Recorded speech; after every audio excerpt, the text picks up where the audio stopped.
Lepo pozdravljeni. Jaz vas v imenu Kulturnega centra Maribor, založnika te knjige, Zakaj ste nas kaznovali, avtorja dr. Šime Ivanjka, lepo pozdravil.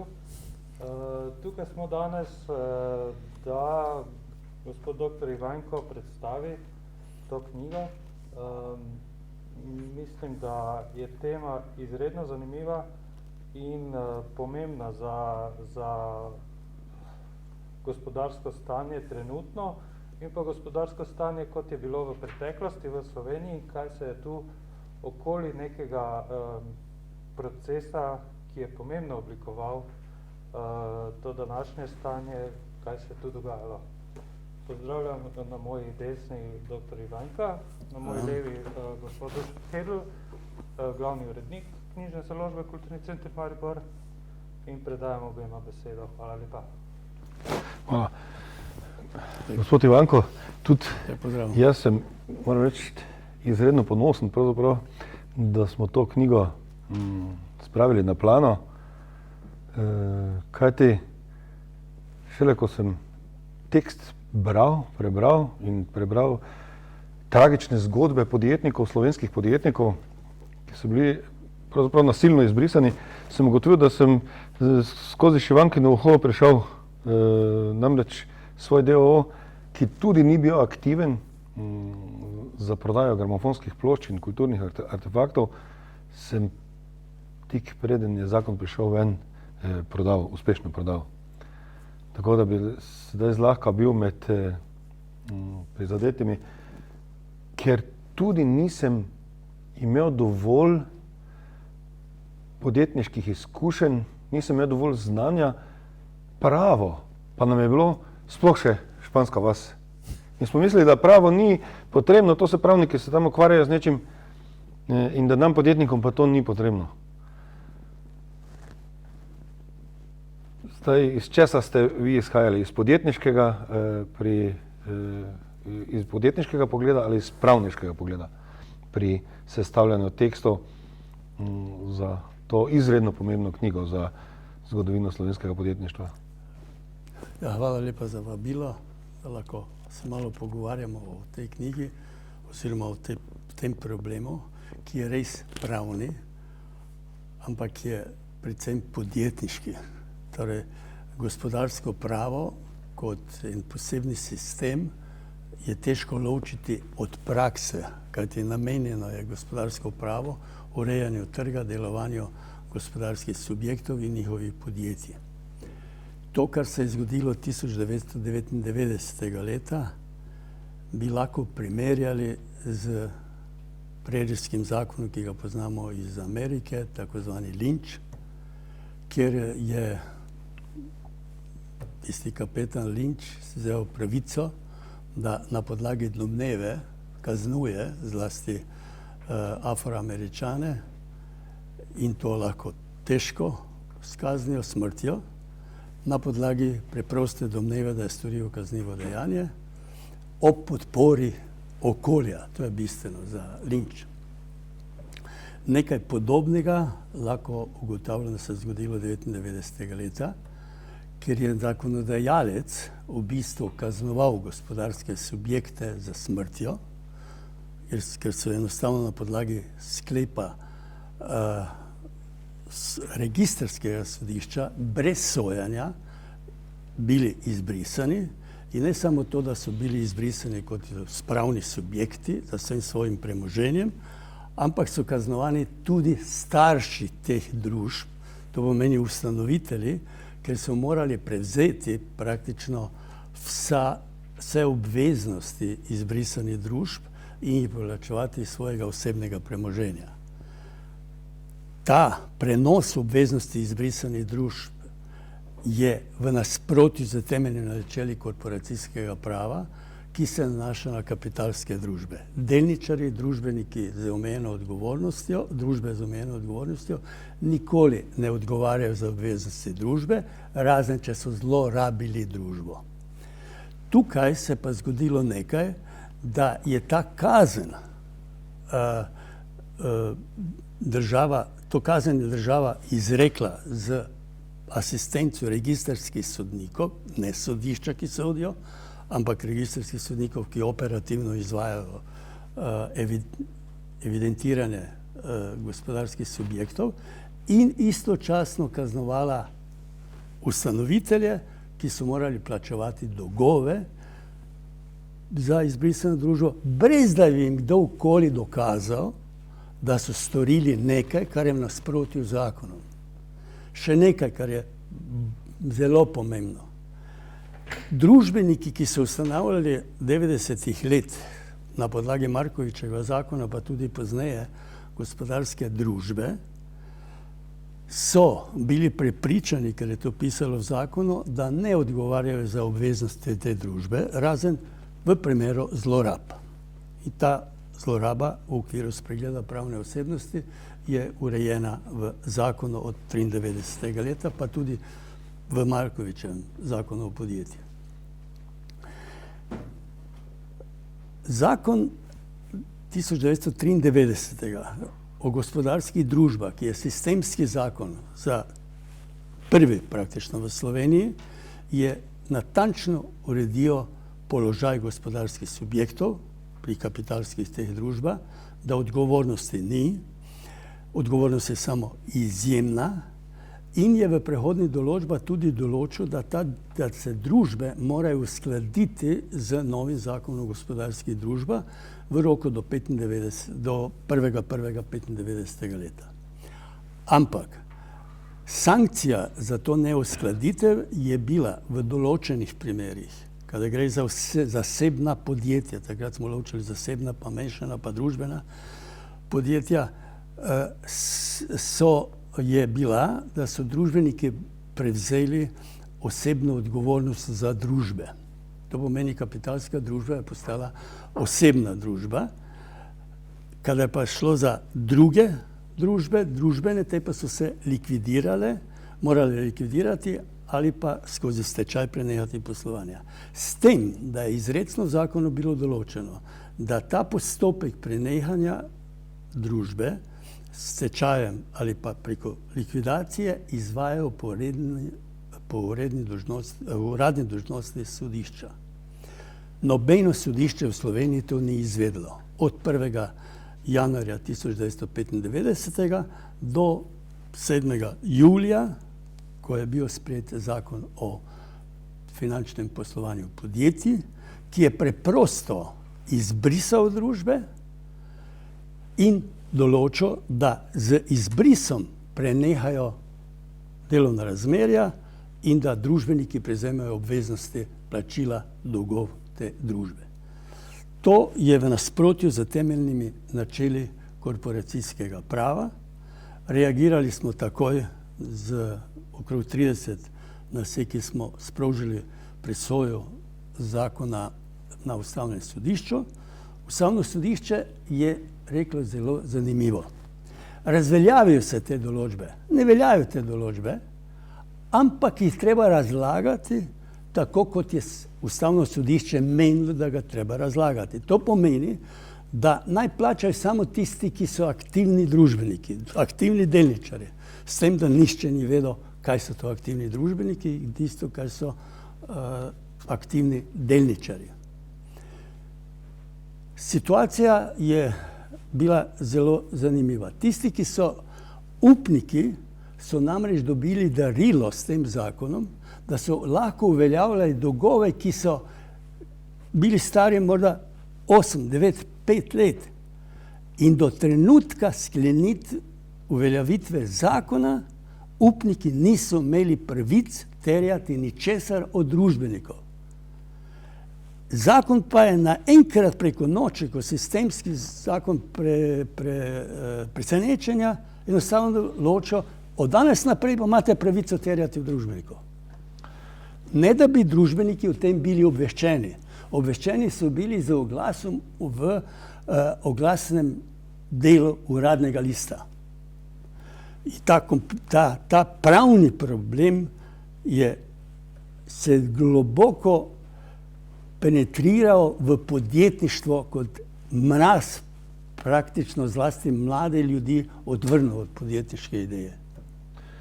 Oprostite, gospod Ivanko, Ja. ampak zakaj pravzaprav gre?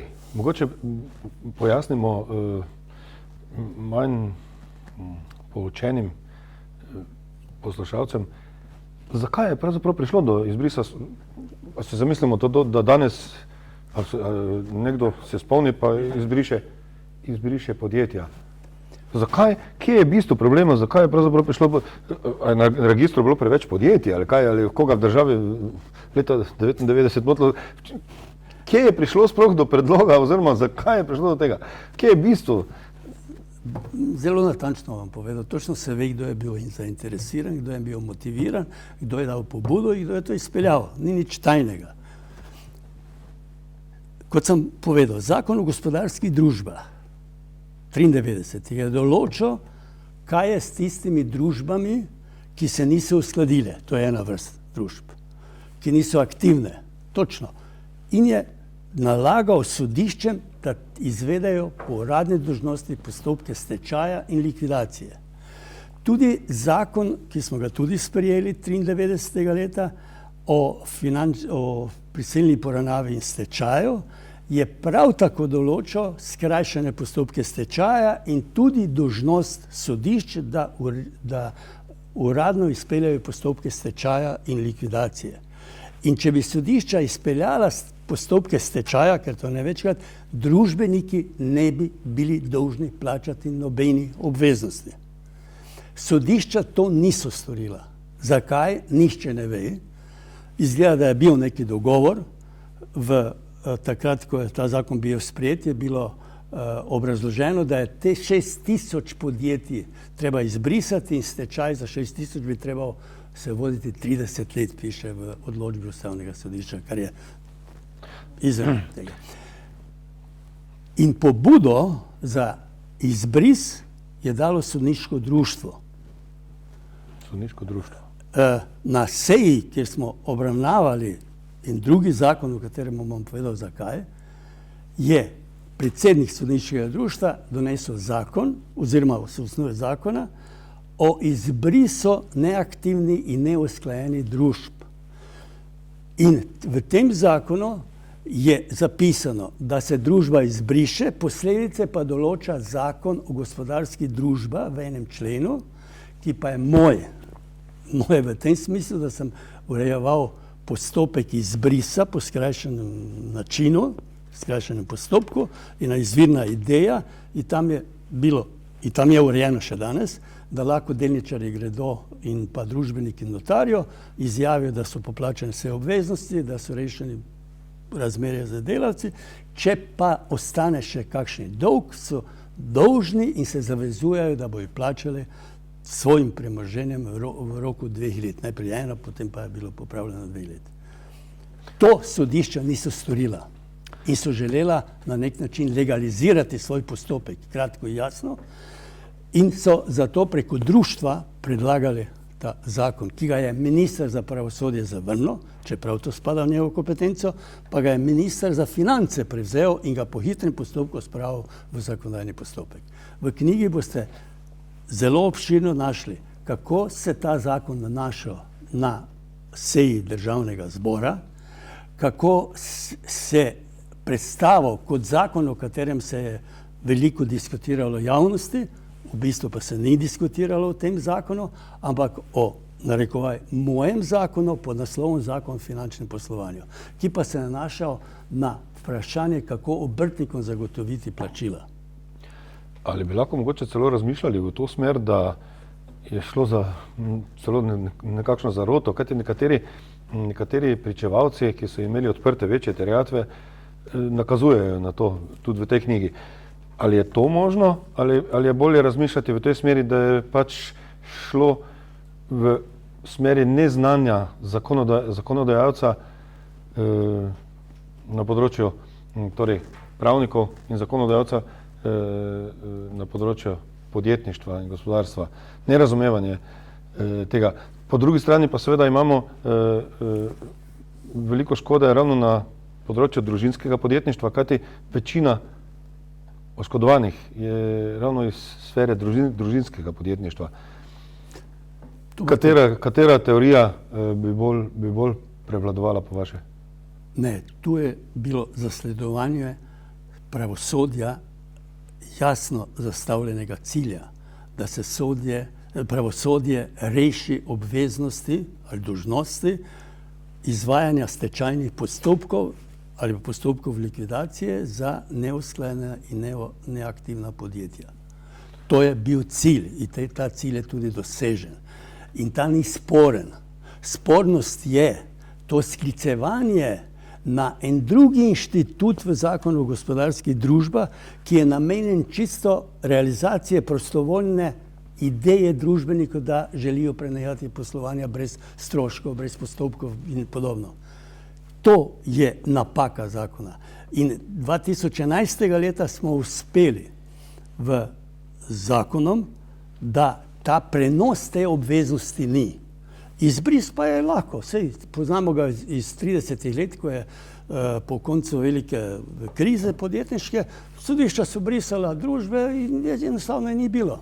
Če je kdo imel kakšno možnost, če je bilo kakšno premoženje, so se to upniki razdelili.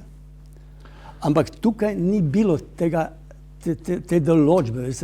To je justifikacija, potem pa ugotavljamo, ali smo ga prav, ali je bil kriv, ali ni bil kriv in razrešujemo posledice tega.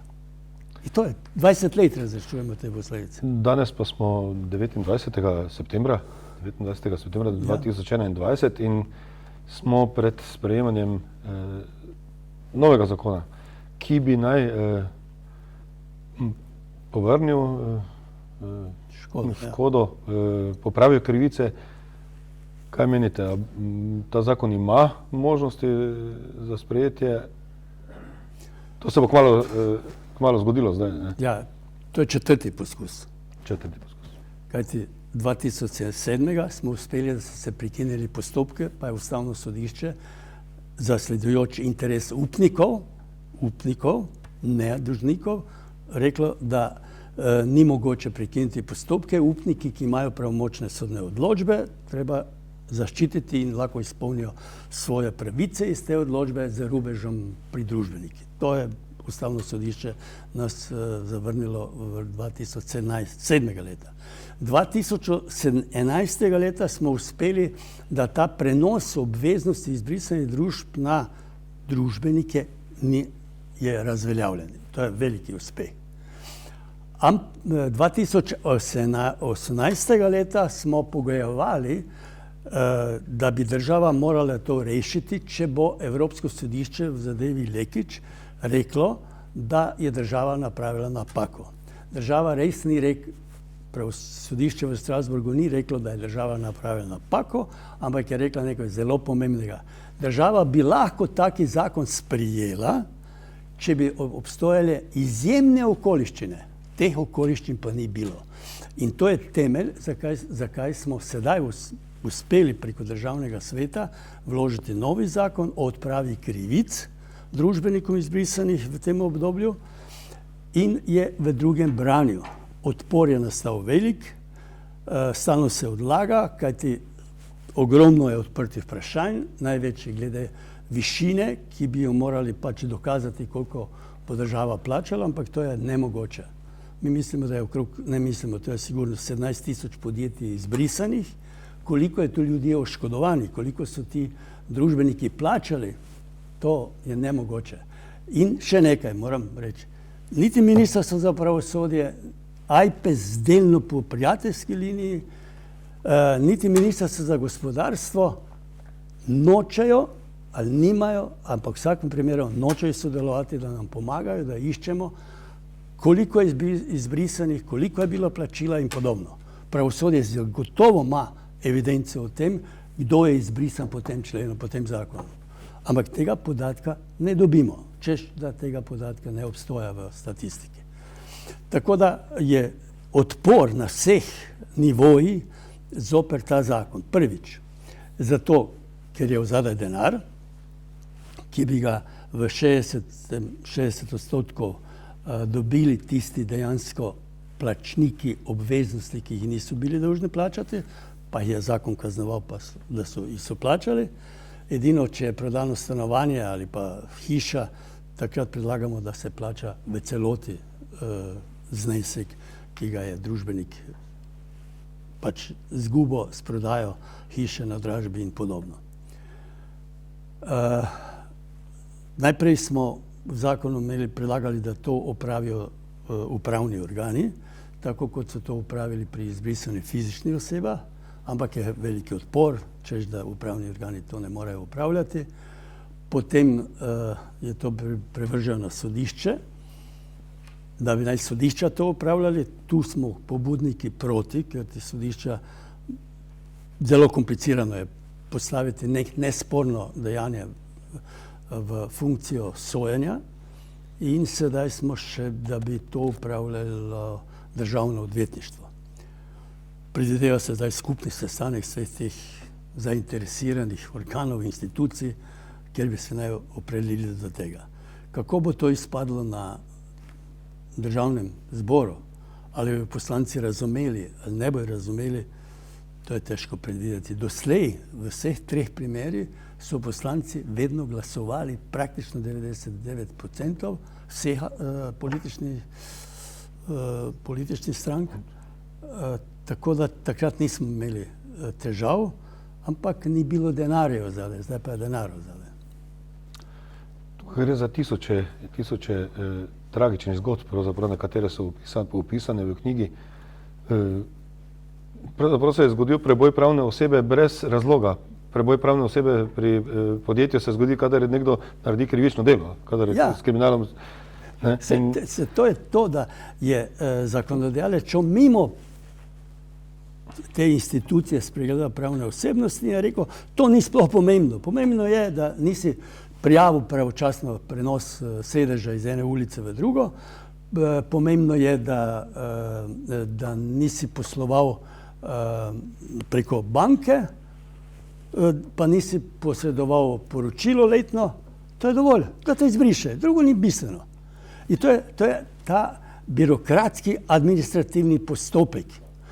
In status teh podjetij, ki so bila neaktivna, ni ogrožal sistema, kot ga je vlada takrat želela prikazati. Tako. V knjigi pa imate zelo natančno opredeljene vse zavrzlame okrog glasovanja. Pri čemer je zlasti razgovor ali pa izpoved profesora Udeta 2009. Leta, zapisnik, kar so ugotovljeno, ki je dostopen na internetu. On se pogovarja z zakonodajno-pravno komisijo.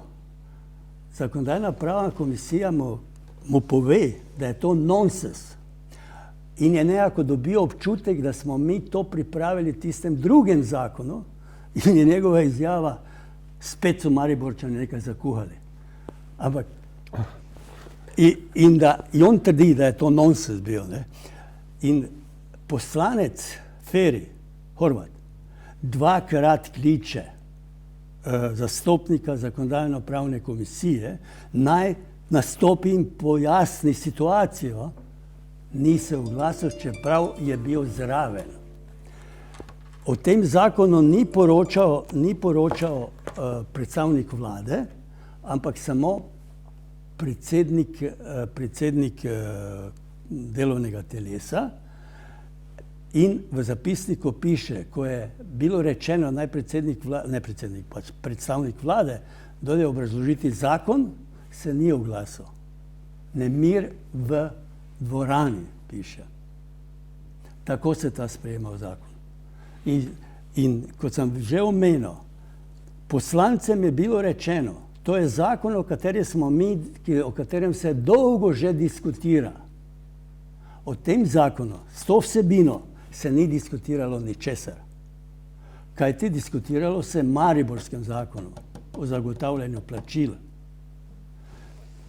In dokaz, da je 27. aprila in 28. aprila Upravni odbor Gospodarske zbornice obravnaval vsebino tega našega zakona, Mariborskega, v časopisu piše, da prihaja na sejo minister Gaspari, ki opozarja na pomen prokuratorja, ki bi prevzel mala družinska podjetja v finančnih težavah. To je bila institucija, ki smo jih tu v Mariboru izmislili. Junija že je zakon bil v postopku, v hitrem postopku. Isti dan. Prvo glasanje, drugo glasanje, tretje glasanje. In še nekaj na začetku, poslanec posebej govori, danes je zadnje zasedanje, jutri so prazniki, pohitimo, da čim prej spravimo to z dnevnega reda.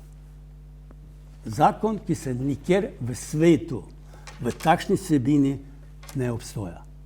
Nikjer v svetu. To je dovolj. Z gotovostjo lahko trdimo, da je izbris podjetij bil izredno negativen signal podjetnikom, podjetništvu, razvoju podjetništva v Sloveniji. Tako da sprejetje zakona bi lahko vsaj malo popravilo in mogoče celo pomenilo nov zagon podjetništva v Sloveniji. To bi držalo? To bi še kako držalo, veste, ker tu je tisoče ljudi prizadeti. Starši so to prenesli prizadetost na svoje otroke. Ne verjamem, da bo kdaj sin ali pa hčerka nekoga, ki je izgubil vse, se lotilo podjetništva, da bo začel podjetništvo igrati. To je frapantna dejstvo o nezaupanju države, ki jo je nam izrazila varuhinja človekovih pravic 2009. leta, ki piše, tukaj sem dal njeno izjavo na začetku, sama ocenjujem, da je vaša situacija nazoren prikaz za enega od primerov nedelovanja pravne države, na kar sem prvič opozorila v letnem poročilu varuha za leto 2009 in potem za vsako leto znova. In potem daje nam spoštovanjem do vseh tistih, ki se prizadevate najti pravično rešitev. Varuhinja človekovih pravic, dr. Zdenka Čebanšek-Travnik, 2009. leta. Tu jo imate, mislim, citiram, jasno, nisem. Ona je to rekla. Če ona reče, da je to eklatantno nazoren prikaz primerov nedelovanja pravne države in nam daje pobudo in zahvalo, da se borimo, to nekaj pomeni. To je varuh človekovih pravic. Mogoče je čas, da damo tudi komu iz publike besedo. Veliko, prosim. Če bi kdo želel, mogoče tudi kakšna pričevanja za javnost. Kakorkoli pa vprašanja, podvprašanja za gospoda doktorja Ivanka. Mogoče katere teme izpuščene. Ja, izvolite. Ne, da sumiram samo, kaj je v knjigi. V prvem delu knjige je pravni prikaz celotne problematike in redosled prizadevanja CINIP-a in male strokovne ekipe, ki se zastonj bori, kajti ti ljudje ne morejo financirati. Ljubljanski inštitut za ta zakon, da bi ga pripravili, je predlagal, da ceno 15.000 evrov. To so ljudje, ki nimajo od 600 evrov živijo. In nišče od te ekipe, ki je tukaj, dobijo niti cent v 10 letih. Gre. Jaz osebno sem s tem zakonom nimam veze. S tem zakonom ne bo koristilo niti meni, ker nisem plačal nikome nič, in tudi ne moji družini, kar mi očitajo, da delam za sebe. Ne delam za sebe. Kot pravnik sem ugotovil, da je zlorabljena moja ideja, ki je pozitivna, pohvaljena sa strani Max Planck instituta, o skrajšanem postopku prostovoljne likvidacije brez stroškov, izvirna ideja v zakonu, je uporabljena, češ, da se šteje, domneva, tako pri Linču, domneva se, da so družbeniki podpisali pred notarjem izjavo o prevzemu dolga. Na tem temelji celi problem. V zakonu izrecno piše, šteje se da so podpisali izjavo pred notarjem, da prevzemajo dolg izbrisane družbe. Gradnja pravnega sistema na domneva, na fikcija, katastrofa. Vi lahko se domneva se, da ste krivi. In potem nimate nobene obrambe več. In to je problem tega zakona. Ali menite mogoče, da se lahko pri izglasovanju zakona zgodi tudi politična polarizacija, kot pri vseh vročih temah? Če se to zgodi, je to izredno... To se je že, to je znano, ker ti moja ni, da politično sodim, ampak ena opcija je stoji na stališču, da je zakon bil dober in da je to bilo trebalo kaznovati, da je trebalo kaznovati podjetnike, družbenike, da so šli v podjetništvo bez znanja. Jaz sem zapisal, niti mi profesori nismo poznali podjetništva, kamoli pa ljudje. Profesor Rebernik je izdelal to analizo 90-ih let in je ugotovil, da 2/3 podjetnikov, zlasti družinski, je odpiralo podjetje zaradi prisile, ker so ostali brez dela in so iskali v podjetništvu svojo eksistenco. To je tudi tukaj dokument. 2/3 podjetnikov je reševalo na ta način. Ne? Oni pa, zdaj očitki so, češ, zdaj bojo došli tisti, da bojo se poplačali tisti, ki so krivi, tajkuni, kaj vem, ne bom zdaj govoril kaj. Ampak to je, ne vem, to je legalizacija opustitve sodišč, da niso spoštovale zakon. Gospodarska družba o uradnem izvajanju postopkov stečaja ali likvidacije, pri čemer pomeni, da družbeniki ne bi odgovarjali za dolgove izbrisane družbe in po hitrem postopku linčali so vrsto podjetij, tisoče podjetij, pri čemer so še ameriškemu zakonu dodali, da starši, vi ste krivi, da je on domnevno storil napako. Tukaj se uvaja... Ustanovitelji podjetja. Starši podjetja. Je rekel ameriškega zakona? Ne, zakona, pravila sem rekel. Ja, pravila. Prejskega linčanja, ne, kapetan Linč, veste kako je. On je, če je dobil domnevo ali pa informacijo, da je ta Črnec oziroma Agro, so ga likvidirali, pa potem istali. Nevarnost je, veste, v čem je nevarnost tega prava? Dve nevarnosti so. Oni trdijo, da je ta zakon bil upravičen, zato, ker to piše v zakonu. To je za nas pravnike nesprejemljivo. Zakon tisočletja mora temeljiti na pravičnosti. Ne pa pravičnost na zakonu. Ampak v nas se več socializmu, pa zdaj tudi, uveljavila tako zvana avtomatična pravičnost. To pomeni, tisto, kar je v zakonu, je pravično. Če pa je to še ustavno sodišče, pa še bolj pravično. Ampak to ni. Pravičnosti mi nimamo v zakonu kot podlago za sojenje. In to je ta problem avtomatične pravičnosti, ki se uveljavlja v praksi. Izvolite. Samo eno vprašanje. V študiju so me opozarjali, da je protimonopolni zakon v ZDA zgrajen na enem ključnem pravilu. Zdaj jaz ne poznam prvi zakon proti antitrust Bill ali pa Law je prva sled 1869, potem pa doživi dve veliki korekciji po veliki krizi, 34 in 36. Bistvo tega zakona pa je, da se nihče v ZDA ne sme z nekom združiti na račun tretjega. Ali je to pravni vidik, ali je to materialno-gospodarski vidik, ali je moralno-etični vidik. Tu ne sme nič obstajati. Kako to, da mi nekega takega pravila v naši zakonodaji nimamo? Jaz pa nisem zasledil nikogar, ki bi se na kakšno takšno temo ali dilemo skliceval. Tu ni ta problem pri izbrisu. Je pa problem, da so predvsem velika podjetja bila zainteresirana za ta zakon, da so finančne institucije bile zainteresirane za ta zakon, ker so dobili nekaj, kar do dan prej nismo imeli pravice. In to je katastrofa. In to predvsem na družinskih podjetjih.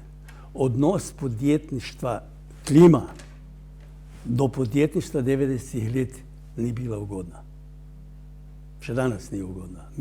Mi podjetništvo na nek način trpimo, ampak ga ne podpiramo. In ta zakon je veliko prispeval k temu. To je sankcija in naslov knjige je Zakaj ste nas kaznovali.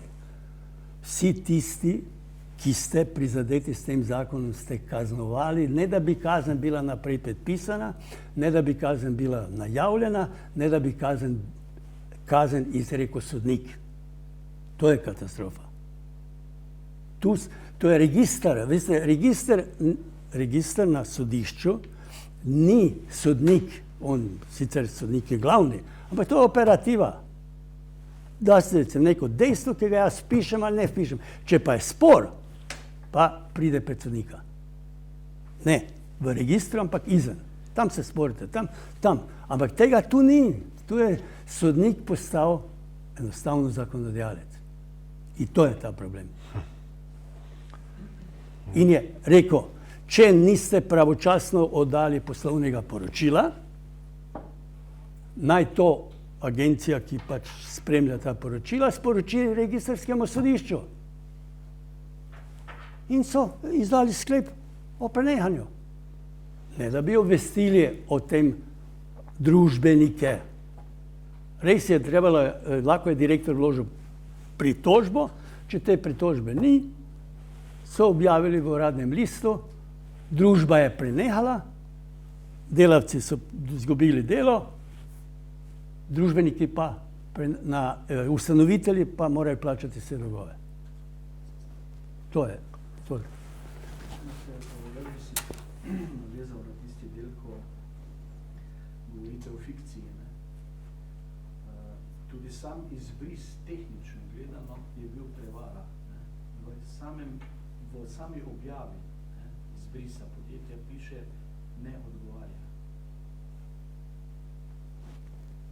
Torej, mi, tudi če smo brali izbris svojega podjetja, nismo mogli slutiti, da nas čaka taka kazen. Zato, ker pri mojem imenu piše zraven ne odgovarja.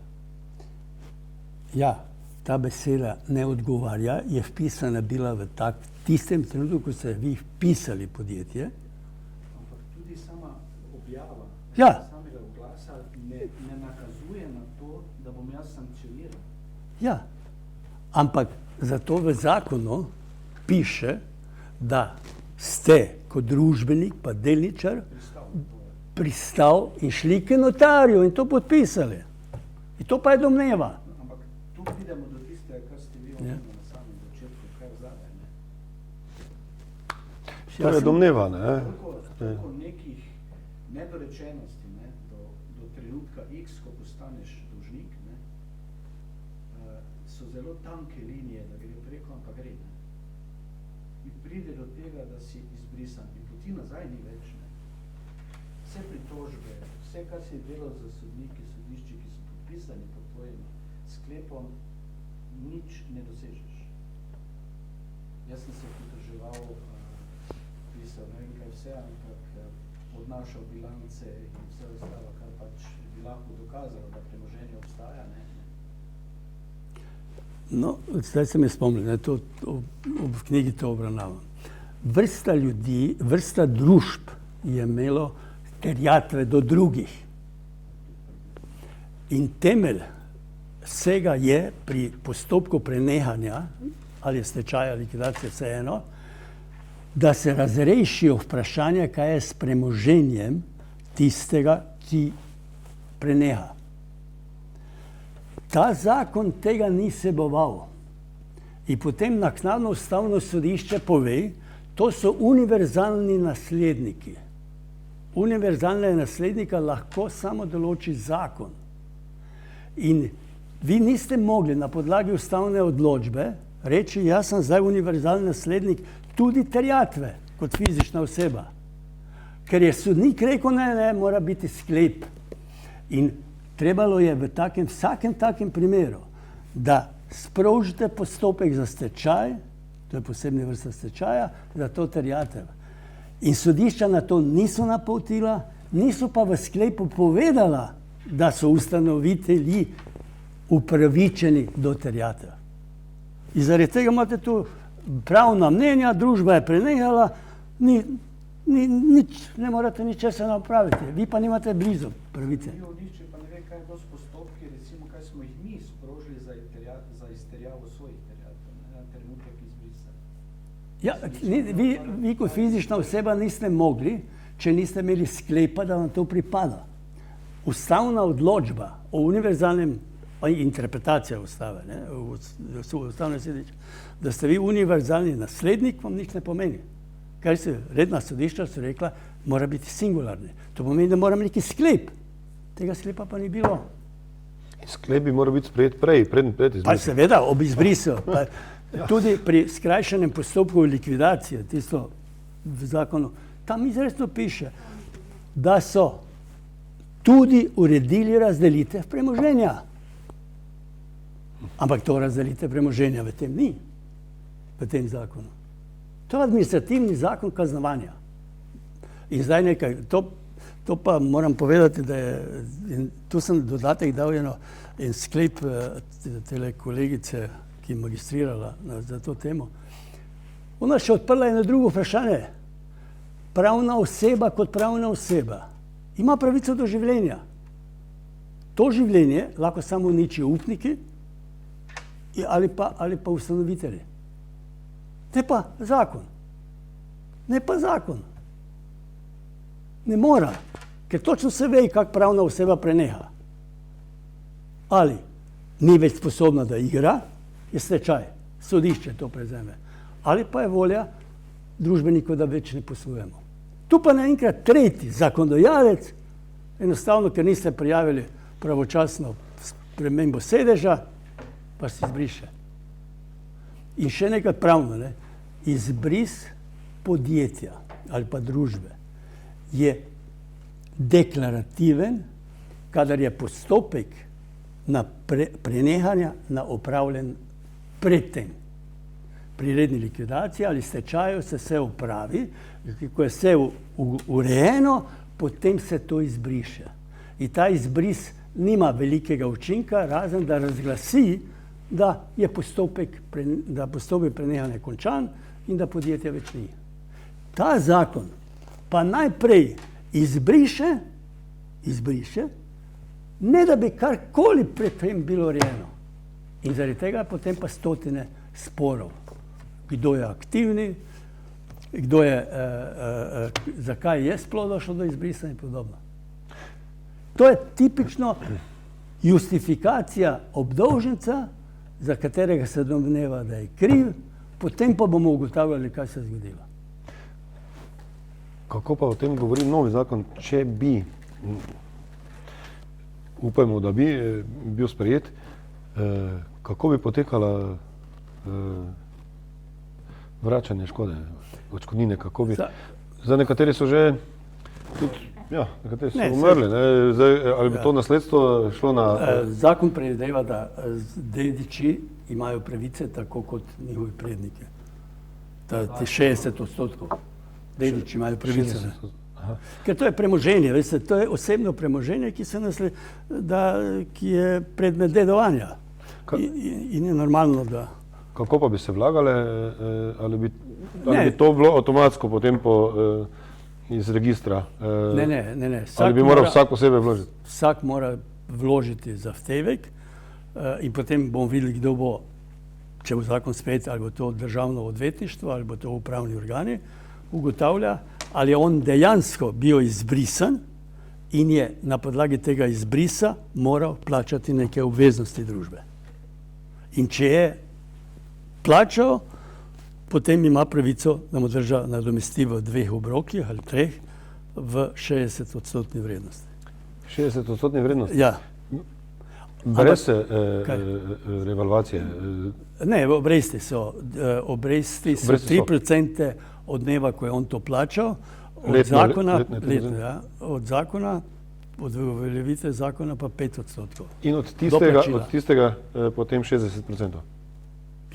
Ja, skupno, mislim, obresti in to 60%. Dokumentarni krog, kdo ga mora sestaviti?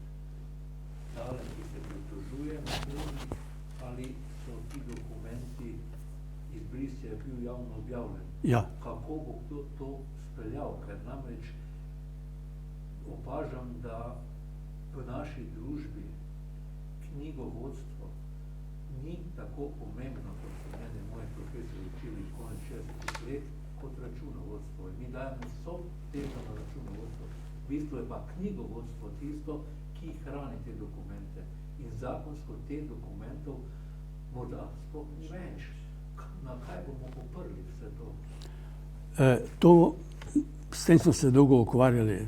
Stališče je, da tisti, ki je bil prizadet, družbenik ali pa njegov dedič, mora imeti neki dokument, da je nekaj plačal. Ta dokumenti, če je to sodni postopek, ki tako obstoja v arhivi sodišča, da so sodni postopki tekli. Sodne odločbe obstojajo, že protiv družbe in izvršbe obstojajo. Tako da dokaz mislim, da ne bi bil sporen. Tudi če ga ta vlagatelj te zahteve nima pri sebi, nekje obstaja, ja. Kajti plačilo malo kdo možno je, ampak tudi zakon omogoča takšne dokaze, da je nekdo na roko nekomu plačal. Recimo, da sem jaz vam bil dolžan, pa sem vam dal denar, pa prosim, da me ne tožite, da to reši. To je edini primer, ki bi bil težak. Ne. Drugače pa kdo so sva imena navedena v uradnem listu. Pri izbrisu so sva imena navedena v listu, ki bi naj plačevali. Kdo pa je plačal, možno je, da so se regres med seboj delili in podobno, to pa morajo dokazovati. Ne. To mora vsak dokazovati z svojimi dokumenti. Recimo, jaz sem plačal, vi pa ste bili družni, potem pa sem od vas terjal, ker sem imel pravico. Ja. To je ogromno odprtih vprašanj, je pa res, da zgubljamo, mislim, da odpor je strahovito velik. Možno, bomo videli. Še kakšno vprašanje? Ja, gospa, izvolite. Že to je pomembno, da so nam priznali, da se nam je zgodila krivica. Že da ste to dosegli. To je ogromno, ker vsi nas imajo, kot da smo največje barabe, da smo mi hodili, kaj sem po Havajih, pa tam okrog pa denar zapravljali. Nihče pa ne prizna, da smo bili mi mogoče v toku mariborske industrije, ko smo jeli z njimi. Mariborska industrija je padala. Kdo bi si mislil, da bo tovarna avtomobilov šla v stečaj, metalna, vsa tekstilna industrija. In mi zaradi njih nismo mogli potem naprej. Še prej smo delali z Jugoslavijo, ne? In ko je to vse šlo in smo bili posledični v tem krogu noter. Izpadli smo pa kot barabe. Ne zato, ker nismo bili sposobni, ampak zaradi drugih okoliščin. Prej nismo poznali prava, znali smo delati, poznali smo mi tisto, kar je bilo ustaljeno. Prej ni bilo takih mahinacij. Greš pa delaš, poti pa za nazaj nekaj spremenijo ali pa kaj, kar je nemogoče, ne? Pa je bilo mogoče. In mi smo bili dejansko žrtve. Hvala Bogu, zdaj imamo vse to, profesor, da ste dokazali, da ste bila krivica. In lahko samo rečemo hvala vam, ne? Hvala lepa. Ja? Velika stvar. Res je. Da se je nekdo 22 let boril za nas, brez da smo finančno kaj plačevali, to kako dol. Plačevali smo mi krute stvari, nekateri so delali samomore, veliko jih ni med nami več. Mislim, da je evidenca v Cinipu, da je 12 samomorov povezana. Ja. Evidenca? Ja, to je statistična? To, v Cinipu. Ne, v Cinipu, koliko imajo. Namreč ta položaj teh družbenikov, to je bila taka, bi rekel, sramovali so se ljudje. Ne? Iz teh opisov v 50-ih. Vsak drugi govori, da ga je bilo sram presosali, pa da hodijo tile rubežniki. Tako da če uspemo,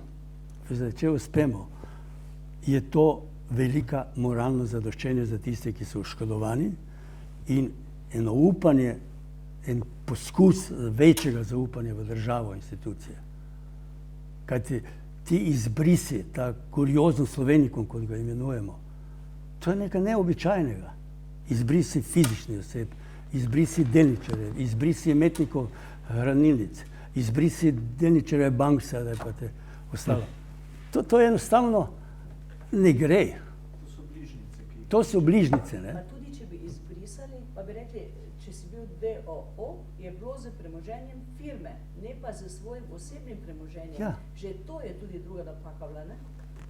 Ja, sej, to smo uspeli 11. leta. Ja. Po 12 letih smo to uspeli odpraviti. Ne?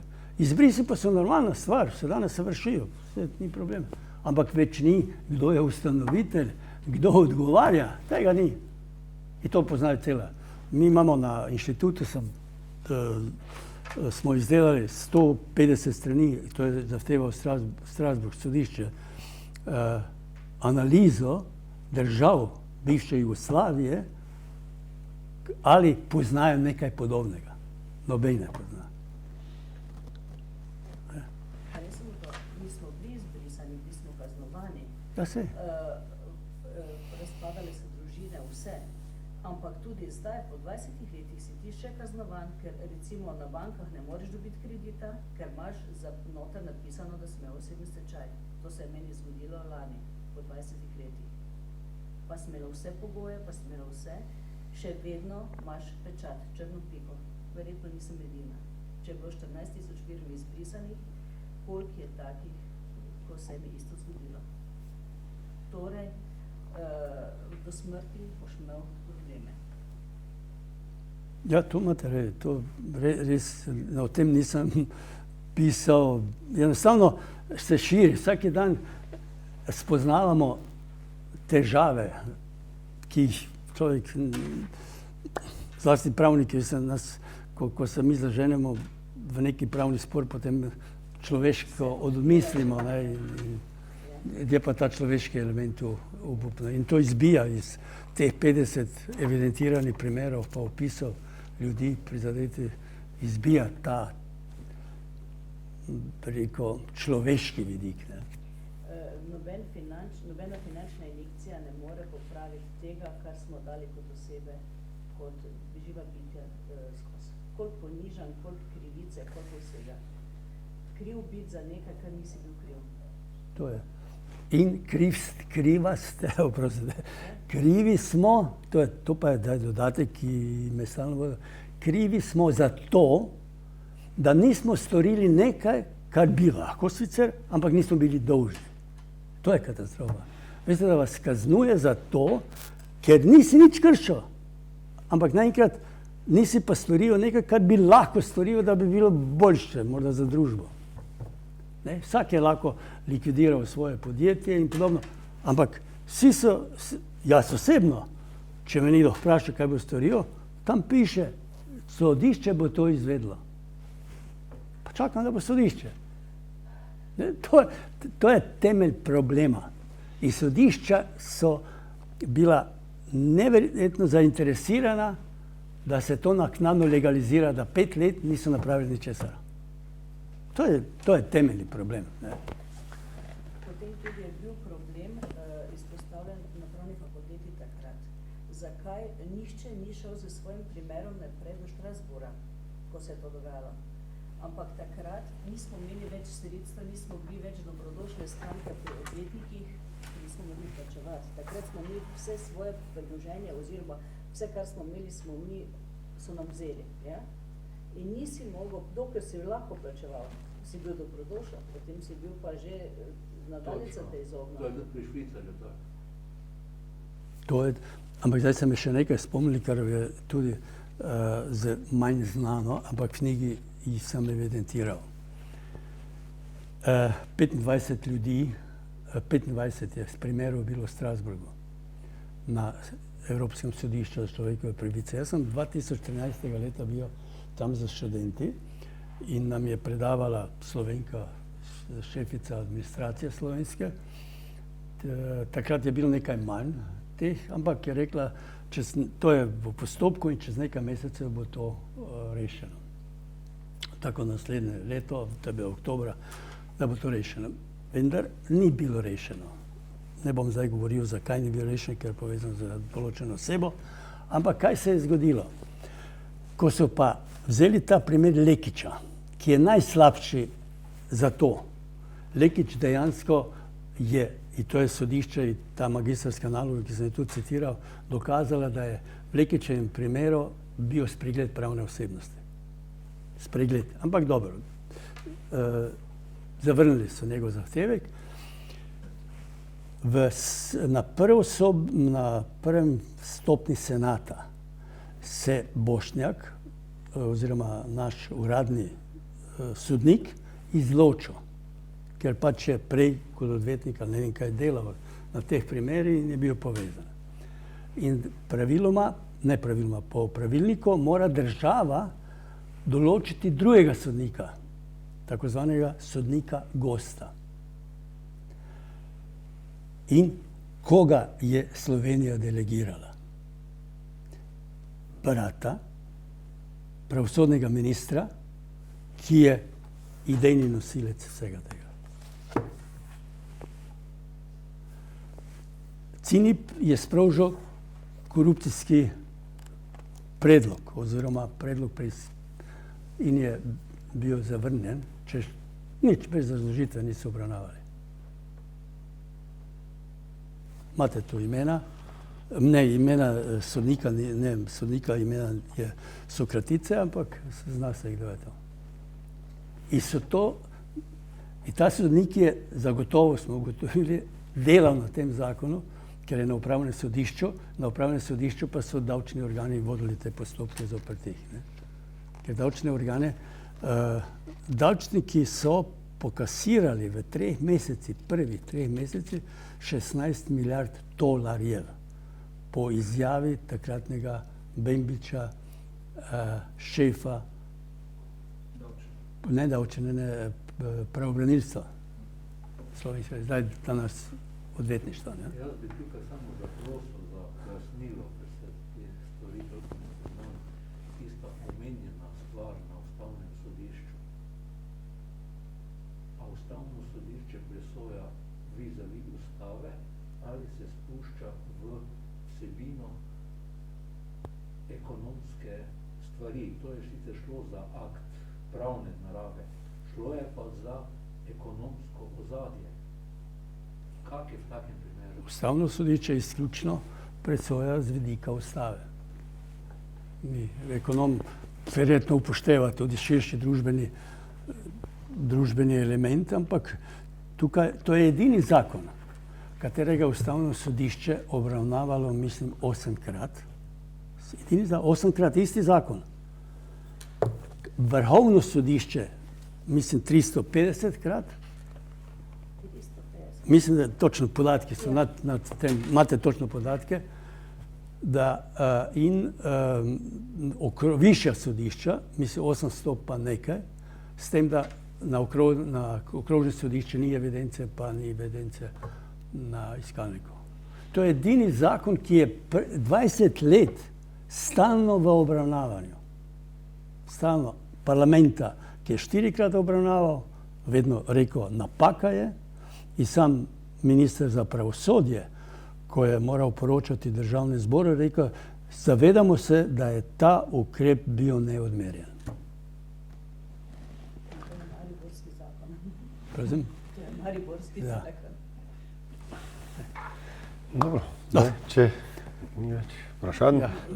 Hvala. Ja, izvolite. Recimo tile, ko so to sprejemali sodniki, pa oni, pa tisti, ko imate imensko, je kakšna možnost, da ti gospodje odgovarjajo za te stvari, kaj so naredili krivično?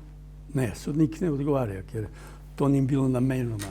Ali pa tale, ki je potem nadomeščal, pa ko se ve, pa tako naprej. Ne, to je politična kolektivna odgovornost.